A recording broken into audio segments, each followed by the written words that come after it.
morning. As Dr. DeMitchell told us earlier, I'm going to talk to you about the problem, the proposal, and the politics. All families have both strengths and challenges. How they handle them will have lifelong impact, some positive and some negative. Community-based family support and strengthening programs help families build protective factors that enable them to provide safe, stable, and nurturing environments in which to raise their children. The education, support, and resources families receive at community-based family support and strengthening programs protects children from adverse experiences and helps them thrive. Many of our social challenges have roots in early health and development. As we heard from Dr. DeMitchell, we are sending our children to school with social problems and asking our schools to resolve them. And as Mayor Gatz has stated, some of our kids are hanging off the cliffs, and we are asking our teachers to pull them back to safety. It is our responsibility to make sure that our children don't get too close to the edge in the first place. Research is now proving the effects of childhood adversity on the long-term health, well-being, and success as an adult. Harvard Center for the Developing Child released a 5-minute video entitled Building Adult Capabilities.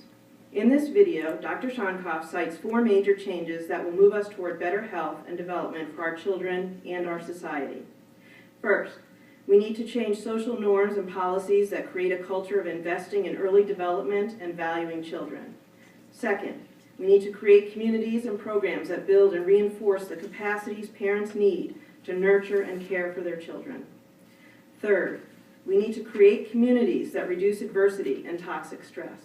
And lastly, we need to strengthen the capacity of everyone who interacts with children. If we want to see parents on the doorsteps of our schools, we need to invest in these changes. Community-based family support and strengthening programs play a crucial role in realizing these changes.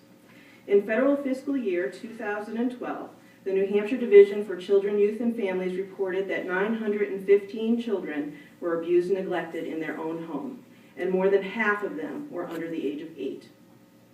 The annual budget for child protection services through DCYF is approximately $95 million.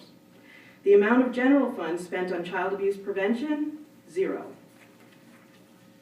The dwindling and eventual loss of the state incentive funds for prevention and the Family Resource Center funds in the last biennium budget has resulted in the downsizing and closing of many of our family support and strengthening programs around the state. At the same time, both family stress and needs have increased, resulting in a higher demand for services. Many of the state plans you will hear about this afternoon include goals for prevention and child well-being. How will community-based family support and strengthening programs help children achieve these goals when they can't even meet the current demand and are struggling to keep their doors open? Unlike neighboring Vermont and Massachusetts, New Hampshire has no formal system of community-based family support and strengthening programs. It is critical for New Hampshire to address the lack of community-based family support and strengthening programs now. We are proposing that the New Hampshire Children's Trust convene a task force, and with the support of New Hampshire CAM partners, advocates, elected officials, and state agency staff, we will create a sustainable system of community-based family support and strengthening programs. This task force will examine the best practices in the standards of quality, program certification, policy, legislation, and funding needed to create a sustainable system of community-based family support and strengthening programs.